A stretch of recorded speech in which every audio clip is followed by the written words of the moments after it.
Dalam pandangan Islam, Perang Salib Ketiga dikenal sebagai salah satu konflik yang menentukan di antara banyak perang salib karena melibatkan perjuangan umat Muslim dalam mempertahankan wilayah suci mereka di bawah kepemimpinan Sultan Salahuddin Al-Ayyubi.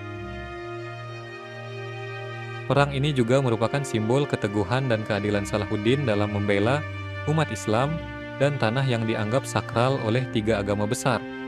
Berikut adalah sejarah panjang Perang Salib. Ketiga, dari perspektif Islam, perang ini bermula setelah kekalahan besar tentara salib dalam pertempuran Hattin pada 1187.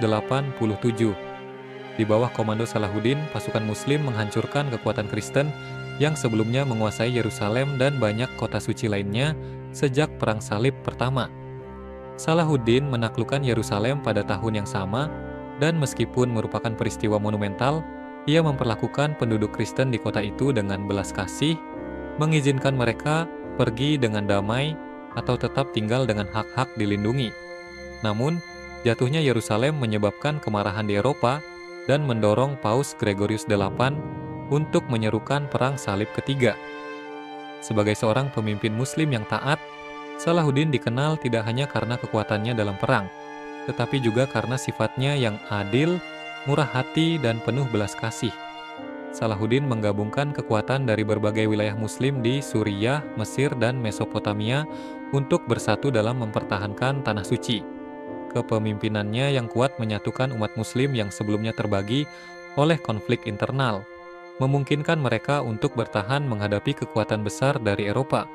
Perang Salib Ketiga dimulai dengan pengepungan Akko, sebuah pelabuhan penting di pesisir Levant, yang berlangsung dari 1189 hingga 1191.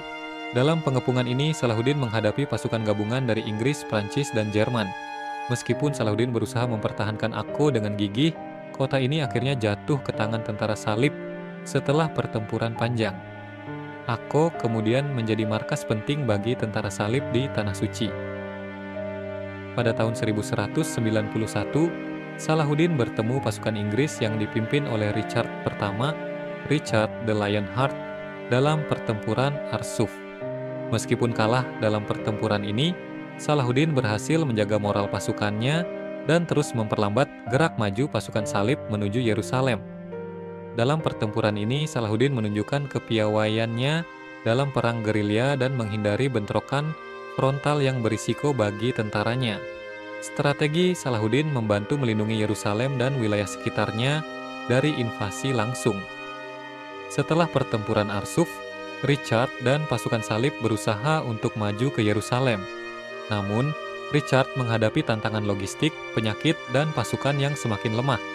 Salahuddin juga terus mengerahkan pasukan di sekitar Yerusalem, memastikan kota itu tetap terlindungi. Setelah menyadari bahwa mereka tidak memiliki cukup kekuatan untuk mengepung dan mempertahankan kota, Richard akhirnya mundur dari rencana pengepungan Yerusalem. Pada 1192, setelah berbagai pertempuran dan negosiasi, Salahuddin dan Richard mencapai kesepakatan dalam perjanjian Ramla. Berdasarkan perjanjian ini, Yerusalem tetap berada di bawah kendali Muslim. Umat Kristen diizinkan melakukan ziarah ke Yerusalem tanpa gangguan, dan hak-hak mereka sebagai peziarah dijamin oleh Salahuddin. Wilayah pesisir yang dikuasai oleh pasukan salib seperti Akko diakui sebagai milik tentara salib, tetapi batas-batas kekuasaan mereka diatur dengan ketat. Perjanjian ini menunjukkan sifat adil dan fleksibel dari Salahuddin, yang lebih memilih perdamaian yang damai daripada memperpanjang konflik.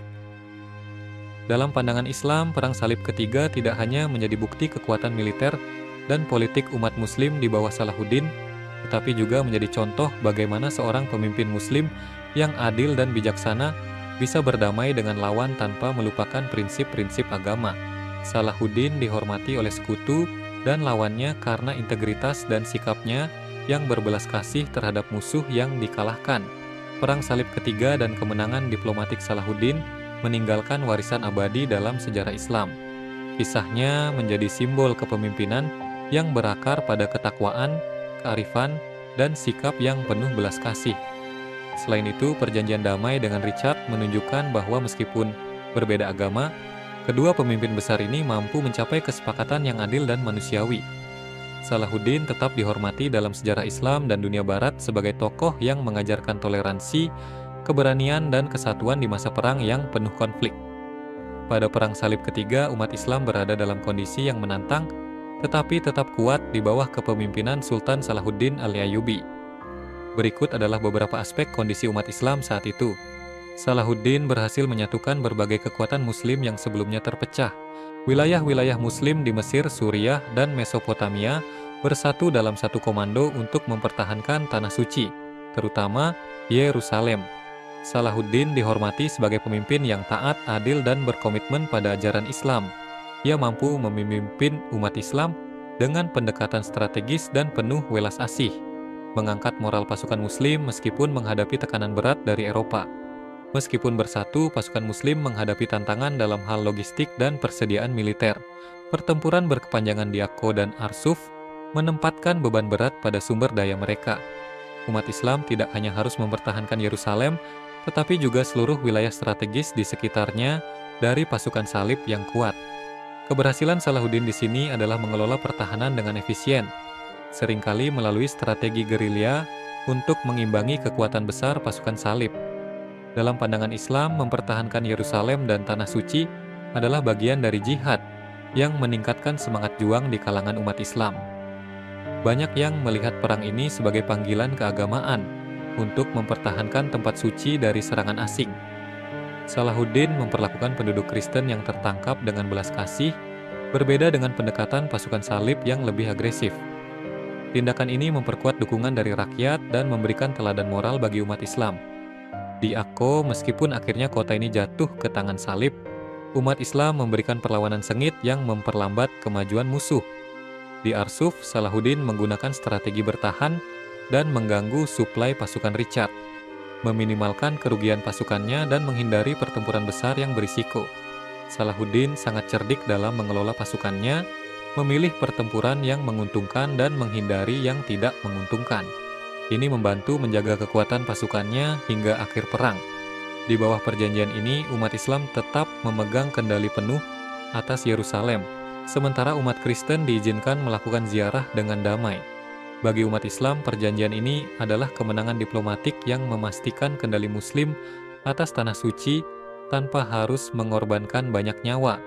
Perjanjian damai yang diinisiasi oleh Salahuddin menunjukkan sikap terbuka umat Islam yang mengizinkan kehadiran umat agama lain di Tanah Suci. Hal ini menjadi warisan positif bagi umat Islam dan memperkuat citra umat sebagai bangsa yang menjunjung perdamaian dan toleransi. Meski menghadapi ancaman besar, umat Islam berhasil mempertahankan posisi mereka di Tanah Suci dan di wilayah-wilayah sekitarnya. Ini memungkinkan kekuatan Muslim untuk bertahan dalam jangka panjang di kawasan tersebut.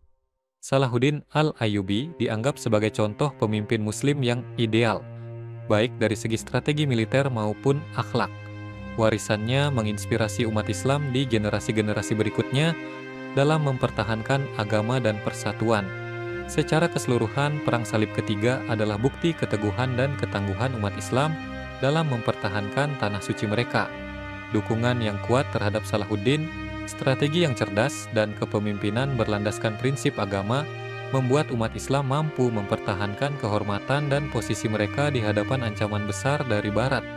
Pada Perang Salib ketiga, kondisi pasukan Kristen cukup kompleks, dengan berbagai tantangan dari segi persatuan, logistik, hingga strategi.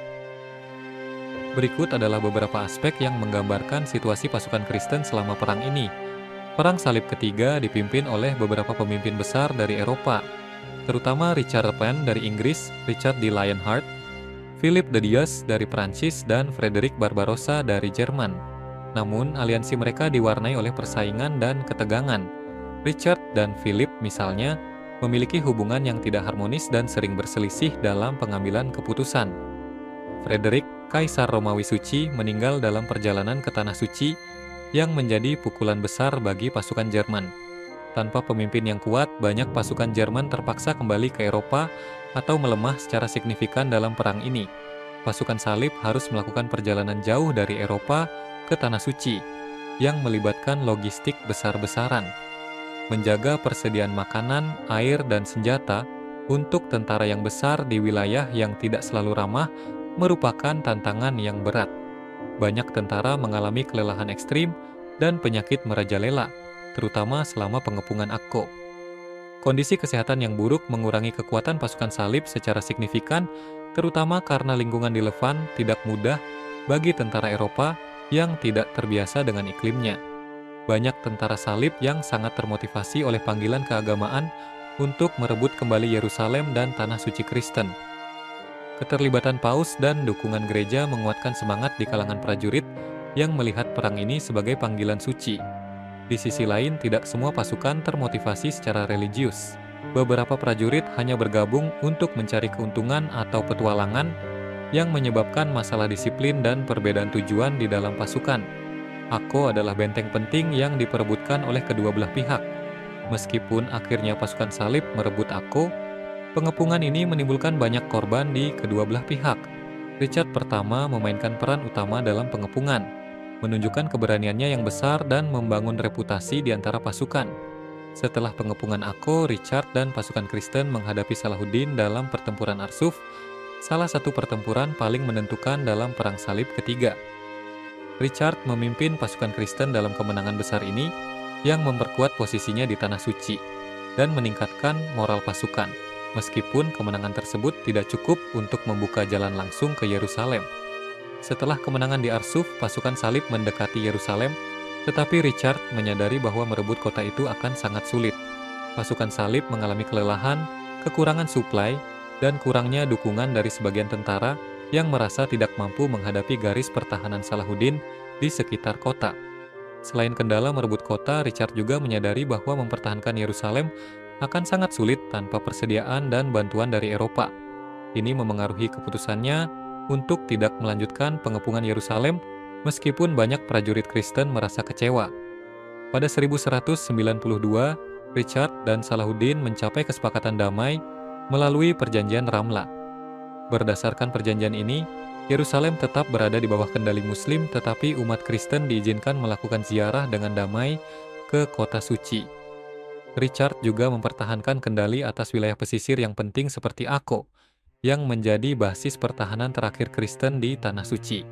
Setelah perjanjian damai, Richard pulang ke Eropa meninggalkan Tanah Suci.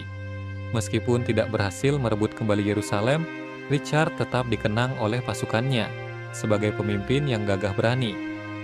Meskipun berhasil mengamankan beberapa wilayah pesisir, kegagalan merebut Yerusalem menjadi pukulan besar bagi Eropa. Pasukan salib merasa perjuangan panjang, mereka tidak membuahkan hasil maksimal, yang menimbulkan kekecewaan di kalangan prajurit dan masyarakat Kristen di Eropa. Meskipun gagal mencapai tujuan utamanya, Perang Salib ketiga menginspirasi upaya-upaya lebih lanjut dari Eropa untuk merebut Yerusalem. Akan tetapi, sebagian besar Perang Salib setelahnya tidak memiliki keberhasilan signifikan.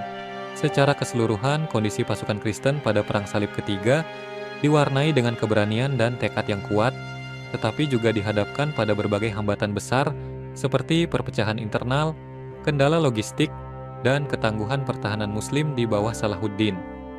Kepemimpinan Sultan Salahuddin Al-Ayyubi dalam Perang Salib ketiga dikenal sebagai salah satu contoh terbesar dalam sejarah Islam, baik dalam hal strategi militer, diplomasi, maupun keteladanan moral. Salahuddin tidak hanya berhasil mempertahankan kendali Muslim atas Yerusalem, tetapi juga memperlihatkan kebijaksanaan, keteguhan, dan belas kasih yang membuatnya dihormati oleh musuh maupun sekutunya. Berikut adalah beberapa aspek penting dari kepemimpinannya selama Perang Salib ketiga. Salahuddin memahami pentingnya persatuan di kalangan umat Muslim untuk menghadapi ancaman besar dari pasukan salib. Sebelum memulai Perang Salib ketiga, ia menyatukan berbagai wilayah Muslim di Mesir, Suriah, dan Mesopotamia yang sebelumnya sering mengalami konflik internal. Salahuddin mendirikan dinasti Ayyubiyah dan menciptakan stabilitas politik di wilayah-wilayah kekuasaannya, sehingga mampu memobilisasi pasukan dan sumber daya secara lebih efektif untuk mempertahankan Tanah Suci. Salahuddin memprioritaskan strategi bertahan daripada menyerang secara langsung. Dalam banyak pertempuran, ia menggunakan perang gerilya, taktik serangan kilat, dan pengaturan posisi yang defensif untuk memperlambat pasukan salib dan menguras tenaga mereka.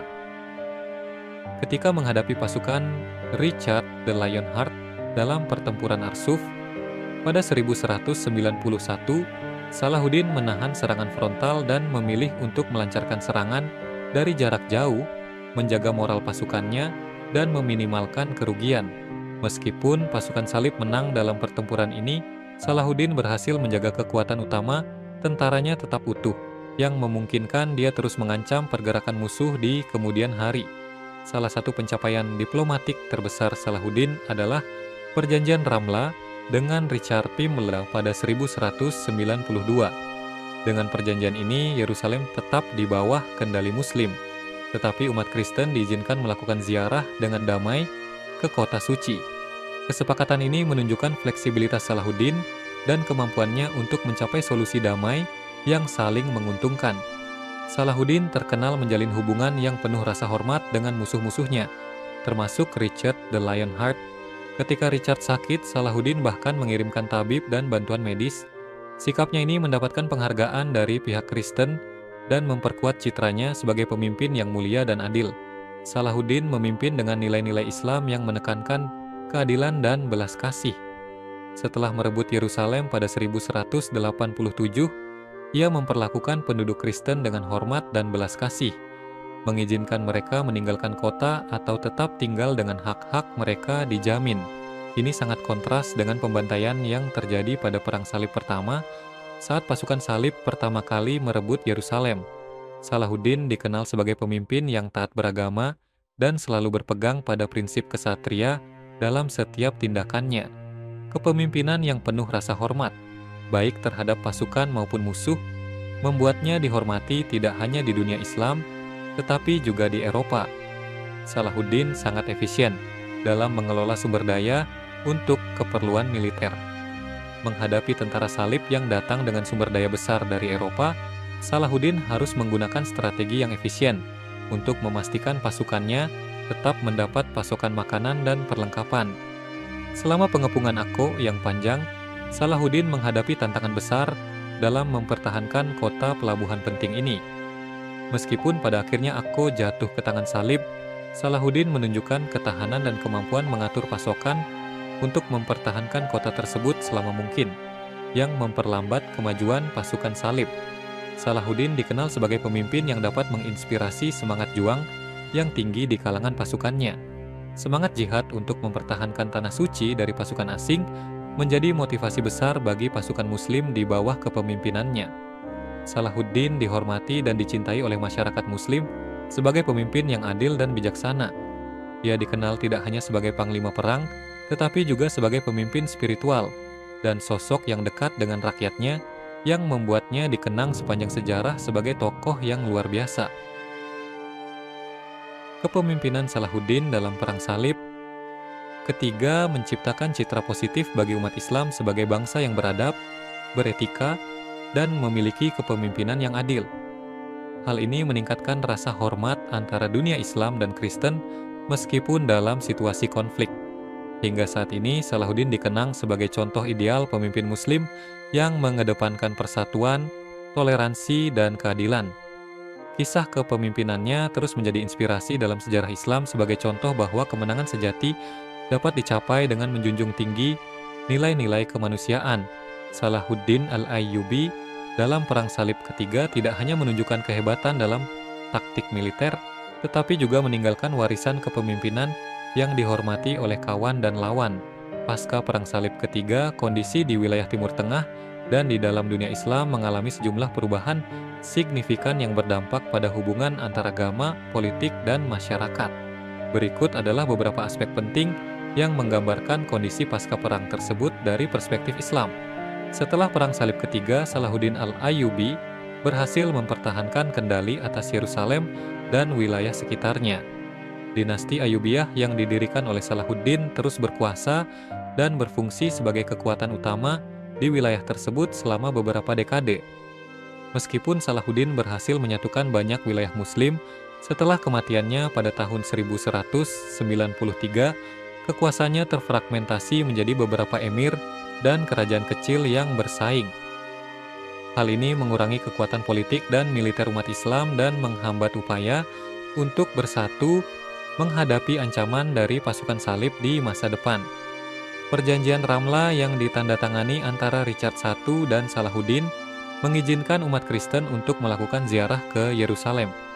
Ini menciptakan periode ketegangan yang lebih rendah antara umat Islam dan Kristen, meskipun hubungan tetap kompleks dan penuh tantangan. Meskipun perjanjian ini membawa ketenangan sementara, kekuatan Eropa tetap aktif mencoba untuk memperluas pengaruh mereka di kawasan tersebut, yang seringkali berujung pada konflik kecil dan ketegangan antara kedua belah pihak. Perang Salib Ketiga membawa kerusakan dan penderitaan bagi masyarakat, baik Muslim maupun Kristen. Infrastruktur banyak yang hancur dan kehidupan sehari-hari rakyat menjadi lebih sulit akibat perang yang berkepanjangan. Meskipun ada kerusakan, perdagangan antara Eropa dan Timur Tengah mulai meningkat pasca perang. Jalur perdagangan tetap terbuka dan hubungan ekonomi antara umat Islam dan Kristen mulai berkembang meskipun seringkali tegang.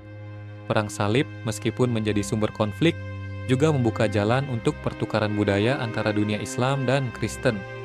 Banyak pengetahuan dalam bidang ilmu, pengetahuan, filsafat, dan seni mulai mengalir antara kedua belah pihak, menginspirasi perkembangan intelektual di Eropa. Di dunia Islam, pendidikan dan kemajuan ilmiah terus berkembang.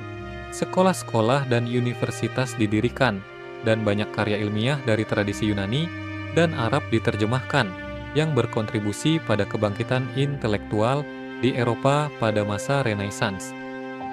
Pasca perang, ada peningkatan rasa identitas di kalangan umat Islam. Keberhasilan Salahuddin dalam mempertahankan Yerusalem menjadi sumber kebanggaan dan inspirasi bagi umat Islam di seluruh dunia, yang membantu memperkuat rasa solidaritas di antara mereka. Pengalaman dalam menghadapi ancaman salib membuat ulama dan pemimpin agama semakin berpengaruh dalam politik. Mereka mendorong umat Islam untuk bersatu dalam mempertahankan ajaran Islam dan melawan ancaman luar. Meskipun ada perjanjian damai, pasukan salib tetap berada di kawasan dan serangan sporadis terus terjadi. Wilayah-wilayah seperti Akko dan Tyre tetap berada di tangan Kristen yang menjadi pengingat akan ancaman yang terus ada bagi umat Islam. Umat Islam, terutama di bawah pengaruh pemimpin-pemimpin baru, terus berusaha untuk mempersiapkan diri menghadapi kemungkinan serangan di masa depan. Upaya-upaya ini seringkali melibatkan penguatan pertahanan kota-kota dan wilayah yang strategis. Keberhasilan dan kegagalan dari Perang Salib Ketiga menginspirasi sejumlah ekspedisi salib di masa depan, meskipun tidak semua memiliki dampak yang signifikan. Umat Islam terus beradaptasi dan belajar dari pengalaman tersebut untuk menghadapi tantangan baru. Salahuddin dikenang sebagai pahlawan dan pemimpin yang adil. Citra positifnya di kalangan umat Islam memberikan motivasi bagi generasi berikutnya untuk bersatu dan melawan ancaman dari luar, menginspirasi kisah-kisah heroik yang terus diceritakan dalam sejarah Islam.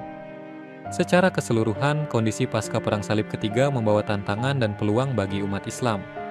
Meskipun ada ancaman yang terus berlanjut, semangat persatuan dan kebangkitan identitas Islam menjadi fondasi penting bagi perkembangan di kawasan tersebut dalam menghadapi tantangan di masa depan. Pandangan ilmuwan dan ulama Islam mengenai kondisi umat Islam selama Perang Salib Ketiga sangat beragam, tergantung pada latar belakang mereka, daerah asal, serta pengalaman dan pengamatan terhadap peristiwa tersebut. Berikut adalah beberapa perspektif umum yang diungkapkan oleh ilmuwan dan ulama Islam pada masa itu, serta refleksi yang dihasilkan pasca perang. Banyak ulama dan pemimpin agama menyerukan pentingnya persatuan di antara umat Islam. Mereka menganggap bahwa perpecahan dan konflik internal menjadi salah satu penyebab utama kelemahan umat Islam saat menghadapi pasukan salib. Salahuddin Al-Ayyubi sebagai contoh mengedepankan pentingnya persatuan dan solidaritas di antara berbagai kelompok Muslim. Beberapa ulama mengkritik keadaan politik yang terfragmentasi di dunia Islam, di mana berbagai emir dan dinasti bersaing satu sama lain. Hal ini dinilai memperlemah upaya kolektif melawan ancaman dari luar. Ilmuwan dan cendekiawan Muslim yang terlibat dalam strategi militer sering menekankan pentingnya taktik yang cerdas dan adaptasi terhadap situasi di lapangan. Mereka mengamati bahwa meskipun ada kemenangan dalam pertempuran, strategi bertahan dan negosiasi diplomatik yang dilakukan oleh Salahuddin merupakan langkah penting dalam mempertahankan wilayah Muslim. Sebagian ulama melihat diplomasi sebagai alat penting dalam konflik. perjanjian yang dicapai antara Salahuddin dan Richard.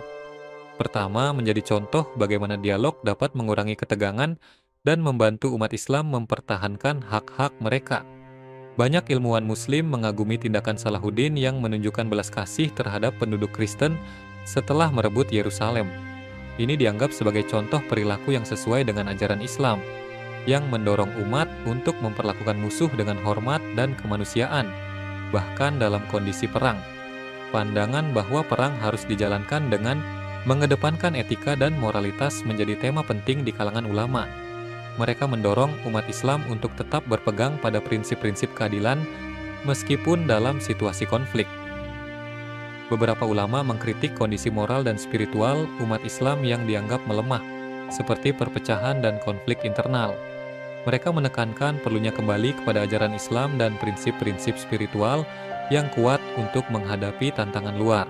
Sebagian ilmuwan mengingatkan akan ancaman yang terus-menerus dari pasukan salib dan menyerukan umat Islam untuk meningkatkan kewaspadaan, mempersiapkan diri untuk pertempuran di masa depan. Sejumlah ulama menekankan pentingnya pendidikan dan pengembangan ilmu pengetahuan sebagai cara untuk memperkuat umat Islam. Mereka percaya bahwa pemahaman yang lebih baik tentang taktik militer, strategi, dan ilmu pengetahuan akan meningkatkan kemampuan umat untuk menghadapi tantangan. Perang Salib Ketiga juga dilihat sebagai momen penting untuk pertukaran budaya dan pengetahuan antara dunia Islam dan Kristen yang membawa dampak positif bagi perkembangan intelektual di kalangan Muslim. Ulama dan cendekiawan Muslim banyak menulis tentang keberanian dan keteladanan Salahuddin. Kisah-kisah tentang perjuangan dan kepemimpinannya diabadikan dalam sastra dan sejarah, memberikan inspirasi bagi generasi mendatang untuk bersatu dan berjuang demi kehormatan umat Islam. Pengalaman dari Perang Salib Ketiga menjadi pelajaran penting bagi umat Islam. Banyak ulama mendorong generasi baru untuk belajar dari sejarah dan mempersiapkan diri untuk tantangan yang akan datang. Para ulama mengingatkan umat Islam untuk tidak lengah meskipun ada perjanjian damai. Mereka percaya bahwa pasukan salib akan terus mencari kesempatan untuk kembali menyerang, sehingga persiapan militer dan spiritual menjadi sangat penting.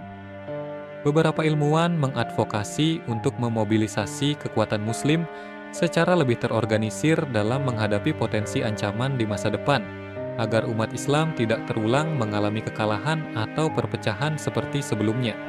Secara keseluruhan, pandangan ilmuwan dan ulama Islam terhadap kondisi umat Islam selama dan setelah Perang Salib Ketiga menekankan pentingnya persatuan, etika dalam perang, strategi pendidikan, dan refleksi moral. Meskipun mengalami tantangan besar, mereka melihat potensi dan harapan untuk membangun kembali kekuatan umat Islam melalui kesatuan dan pembelajaran dari pengalaman masa lalu. Kepemimpinan Salahuddin Al-Ayyubi selama Perang Salib Ketiga telah menarik perhatian banyak ilmuwan dan ulama Islam yang mengagumi kemampuannya sebagai pemimpin, strategi militer, dan sikap moralnya. Berikut adalah beberapa pandangan dan analisis yang umum ditemui mengenai kepemimpinan Salahuddin dalam konteks Perang Salib Ketiga. Banyak ulama dan sejarawan mengakui kemampuan Salahuddin untuk menyatukan berbagai fraksi Muslim di bawah kepemimpinannya.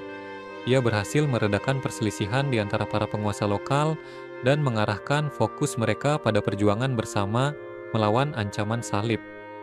Pendekatan ini dipandang sebagai langkah strategis yang memperkuat kekuatan politik dan militer umat Islam. Salahuddin juga dikenal karena membangun infrastruktur yang diperlukan untuk mendukung angkatan bersenjata seperti benteng dan tempat-tempat pertemuan. Ini menunjukkan pandangannya yang jauh ke depan dalam mempersiapkan pertahanan terhadap ancaman eksternal. Ulama dan sejarawan Islam mencatat kecakapan Salahuddin dalam merancang strategi perang yang efektif, termasuk penggunaan taktik defensif dan gerilya. Keterampilannya dalam memanfaatkan pengetahuan geografis dan kondisi medan perang membuatnya mampu menghadapi pasukan salib yang lebih besar. Banyak ilmuwan mencatat bahwa Salahuddin menunjukkan kesabaran yang luar biasa dalam menghadapi situasi sulit, seperti saat menghadapi pengepungan yang berkepanjangan. Hal ini membuatnya dikenang sebagai pemimpin yang tidak hanya berani, tetapi juga cerdas dan sabar. Salahuddin sangat dihormati karena pendekatan etisnya dalam peperangan. Ia dikenal memperlakukan musuh dan tawanan dengan hormat, menunjukkan sikap belas kasih bahkan di tengah konflik. Pendekatan ini sering diulas oleh ulama sebagai contoh ideal kepemimpinan yang mencerminkan nilai-nilai Islam. Sikap moral yang ditunjukkan Salahuddin selama Perang Salib ketiga membuatnya menjadi simbol keadilan dan keberanian. Banyak ulama menggambarkan ia sebagai teladan bagi pemimpin masa kini, mendorong generasi selanjutnya untuk menjunjung tinggi prinsip-prinsip keadilan dan kemanusiaan. Ulama dan sejarawan sering menggarisbawahi kemampuan Salahuddin dalam negosiasi, terutama dalam Perjanjian Ramla. Keterampilannya dalam mencapai kesepakatan yang saling menguntungkan, sambil tetap menjaga kepentingan umat Islam, mencerminkan keahliannya dalam diplomasi yang cerdik. Salahuddin dianggap sebagai pemimpin yang memahami pentingnya diplomasi dan kerjasama, bahkan dalam situasi konflik. Pendekatan ini dinilai sebagai langkah yang bijaksana untuk menjaga stabilitas di wilayah yang sering bergejolak. Hingga saat ini, Salahuddin Al-Ayyubi dihormati di dunia Islam dan di luar sebagai tokoh legendaris. Banyak ilmuwan menulis tentang warisannya yang berkelanjutan, tidak hanya dalam konteks militer tetapi juga sebagai simbol persatuan dan kekuatan umat Islam. Pemikiran dan tindakan Salahuddin menjadi inspirasi bagi banyak pemimpin Muslim dan gerakan perjuangan di masa depan. Ulama menganggap bahwa pelajaran yang dapat diambil dari kepemimpinannya sangat relevan dengan tantangan yang dihadapi umat Islam hingga saat ini. Beberapa sejarawan membandingkan kepemimpinan Salahuddin dengan pemimpin lain di masa lalu dan masa kini, menekankan bagaimana kepemimpinannya tetap relevan dalam konteks strategi, moralitas, dan kebijaksanaan dalam menghadapi tantangan. Banyak ilmuwan menunjukkan bahwa kepemimpinan Salahuddin mencerminkan prinsip-prinsip Islam tentang keadilan, persatuan, dan toleransi. Ini menjadi tema penting dalam studi sejarah Islam yang membahas bagaimana pemimpin seharusnya bertindak berdasarkan ajaran agama. Secara keseluruhan, pandangan para ilmuwan dan ulama Islam mengenai kepemimpinan Salahuddin Al-Ayyubi dalam Perang Salib ketiga sangat positif, menghargai kemampuannya dalam menyatukan umat, strategi yang cerdas, dan pendekatan moral yang tinggi. Ia menjadi simbol keberanian dan keadilan dalam sejarah Islam, serta sumber inspirasi bagi generasi yang akan datang. Pandangan ilmuwan dan ulama Islam terkait kondisi pasca Perang Salib ketiga bervariasi, tetapi umumnya mencerminkan kesadaran akan tantangan yang dihadapi umat Islam serta harapan untuk persatuan dan ketahanan. Berikut adalah beberapa perspektif yang mungkin diambil oleh ulama dan ilmuwan Islam pada masa itu. Banyak ulama menyadari bahwa meskipun Perang Salib ketiga berakhir dengan kesepakatan damai, ancaman dari kekuatan Kristen Eropa tidak akan hilang. Mereka menekankan pentingnya kewaspadaan dan persiapan menghadapi kemungkinan serangan di masa depan. Para ulama seringkali mengingatkan tentang bahaya perpecahan di antara negara-negara Muslim. Mereka mendorong persatuan dan kolaborasi antar wilayah Muslim untuk menghadapi musuh bersama. Banyak pemimpin agama menyerukan pentingnya persatuan umat Islam sebagai jawaban terhadap ancaman dari pasukan salib. Mereka mengajak berbagai faksi Muslim untuk bersatu dan berkolaborasi, mengingat pengalaman pahit dari Perang Salib. Ulama menyadari perlunya pendidikan dan penyuluhan untuk meningkatkan kesadaran di kalangan umat Islam tentang pentingnya solidaritas dan kolaborasi, serta untuk melawan propaganda dan kebohongan yang mungkin muncul dari pihak musuh. Dalam konteks kondisi pasca perang, ulama mendorong penguatan semangat jihad sebagai respons terhadap ancaman. Mereka menekankan bahwa jihad bukan hanya perang fisik, tetapi juga perjuangan untuk mempertahankan nilai-nilai dan identitas Islam. Ulama berusaha membangun rasa identitas yang lebih kuat di antara umat Islam sebagai reaksi terhadap pengaruh luar. Mereka mengingatkan umat untuk tetap pada ajaran Islam dan menjunjung tinggi nilai-nilai kemanusiaan dan keadilan. Beberapa ulama mungkin menunjukkan sikap kritis terhadap pemimpin politik yang tidak mampu menjaga stabilitas dan persatuan di kalangan umat Islam. Mereka mendorong pemimpin untuk lebih fokus pada kesejahteraan masyarakat dan bukan hanya kepentingan politik pribadi. Ada juga pemikiran bahwa ulama harus memiliki suara lebih besar dalam pengambilan keputusan politik untuk memastikan bahwa kebijakan yang diambil sejalan dengan ajaran Islam dan kepentingan umat. Ulama menekankan pentingnya pendidikan dan pengembangan ilmu pengetahuan sebagai cara untuk mempersiapkan umat Islam menghadapi tantangan ke depan. Mereka percaya bahwa pengetahuan dapat memperkuat posisi umat Islam dalam menghadapi tekanan dari luar. Dalam konteks pasca perang, Ada dorongan untuk mendirikan lebih banyak madrasah dan institusi pendidikan untuk mengajarkan generasi mendatang tentang nilai-nilai Islam dan sejarah, termasuk pelajaran dari Perang Salib. Banyak ulama menggarisbawahi bahwa iman yang kuat dan ketahanan spiritual sangat penting untuk menghadapi tantangan. Mereka mendorong umat untuk meningkatkan ibadah dan keimanan sebagai bagian dari persiapan menghadapi ancaman. Para ulama menekankan pentingnya doa dan permohonan kepada Allah sebagai cara untuk mendapatkan dukungan dan kekuatan dalam menghadapi tantangan yang ada. Salahuddin menjadi contoh ideal bagi banyak ulama. Cita-cita dan kepemimpinannya dihormati dan dijadikan teladan dalam konteks kepemimpinan yang adil, beretika, dan penuh rasa hormat, baik terhadap umat Islam maupun musuh-musuhnya. Ulama berusaha untuk menginspirasi generasi baru dengan nilai-nilai yang dicontohkan oleh Salahuddin, menekankan bahwa kepemimpinan yang baik harus didasarkan pada keadilan, kasih sayang, dan komitmen terhadap masyarakat. Pandangan ilmuwan dan ulama Islam pasca Perang Salib ketiga mencerminkan kesadaran akan tantangan yang dihadapi umat Islam, pentingnya persatuan, dan perlunya ketahanan dalam menghadapi ancaman dari luar. Dengan mengambil pelajaran dari sejarah, mereka berusaha mempersiapkan generasi mendatang untuk menjaga identitas dan nilai-nilai Islam sambil mendorong perkembangan sosial dan pendidikan di kalangan umat.